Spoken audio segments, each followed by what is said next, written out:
श्री राम। 61तम सर्ग।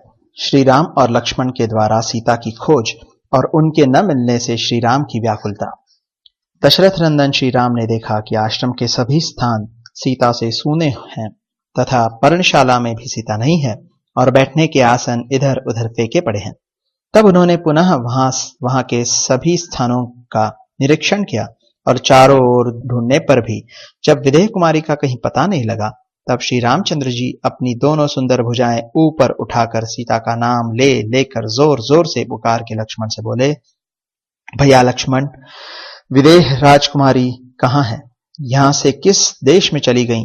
सुमित्रा नंदन, मेरी प्रिया सीता को कौन हर ले गया अथवा किस राक्षस ने खा डाला?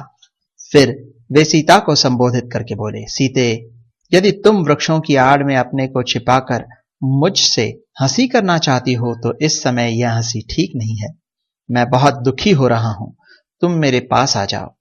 सौम्य स्वभाव वाली सीते, जिन विश्वस्त मृगछौनों के साथ तुम खेला करती थी, वे आज तुम्हारे बिना दुखी हो आंखों में आंसू भरकर चिंता मग्न हो गए हैं। लक्ष्मण, सीता से रहित होकर मैं जीवित नहीं रह सकता। सीता हरण जनित महान शोक ने मुझे चारों ओर से घेर लिया है। निश्चय ही अब परलोक में मेरे पिता महाराज दशरथ मुझे देखेंगे। वे मुझे उपालंभ देते हुए कहेंगे, मैंने तो तुम्हें वनवास के लिए आज्ञा दी थी और तुमने भी वहां रहने की प्रतिज्ञा कर ली थी। फिर उतने समय तक वहां रहकर उस प्रतिज्ञा को पूर्ण किए बिना ही तुम यहां मेरे पास कैसे चले आए? तुम जैसे स्वेच्छाचारी, अनार्य और मिथ्यावादी को धिक्कार है। यह बात परलोक में पिताजी मुझसे अवश्य कहेंगे। वरारोहे सुमध्य में सीते, मैं विवश, शोक संतप्त, दीन, भग्न मनोरथ हो करुणाजनक अवस्था में पड़ गया हूं। जैसे कुटिल मनुष्य को कीर्ति त्याग देती है, उसी प्रकार तुम मुझे यहां छोड़कर कहां चली जा रही हो?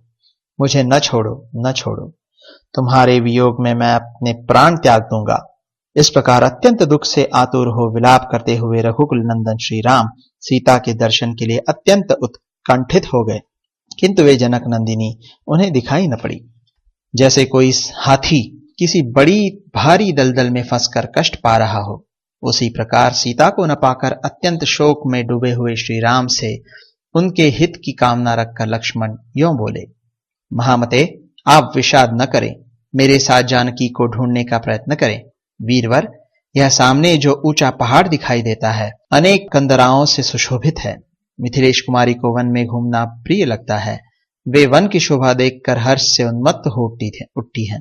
अतः वन में गई होंगी अथवा सुंदर कमल के फूलों से भरे हुए इस सरोवर के या मत्स्य तथा वेतसलता से सुशोभित सरिता के तट पर जा पहुंची होंगी, अथवा पुरुष प्रवर, हम लोगों को डराने की इच्छा से हम दोनों उन्हें खोज पाते हैं कि नहीं, इस जिज्ञासा से कहीं वन में ही छिप गई होंगी।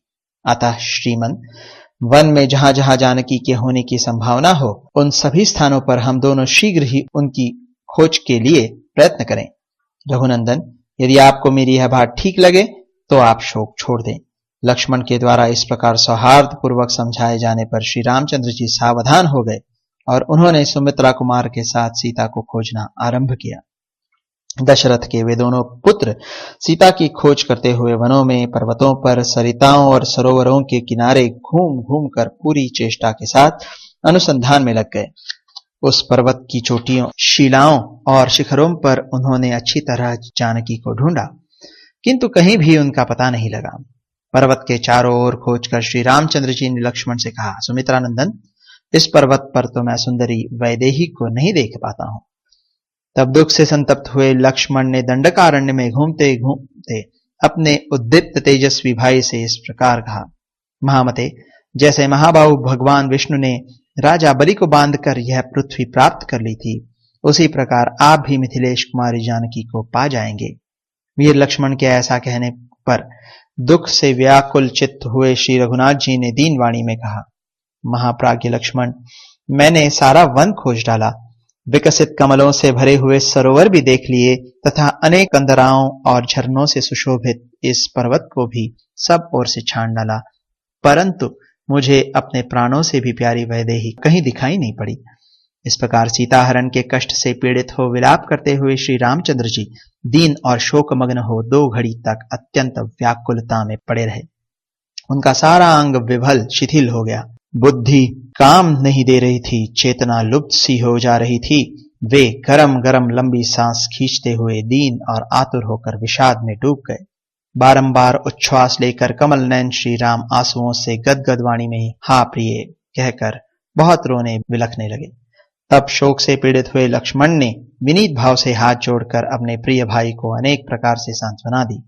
लक्ष्मण के ओष्ठपुटों से निकली हुई इस बात का आदर न करके श्री रामचंद्र जी अपनी प्यारी पत्नी सीता को न देखने के कारण उन्हें बारंबार पुकारने और रोने लगे। इस प्रकार श्री वाल्मीकि निर्मित आर्ष रामायण आदि काव्य के अरण्य कांड में 61वां सर्ग पूरा हुआ।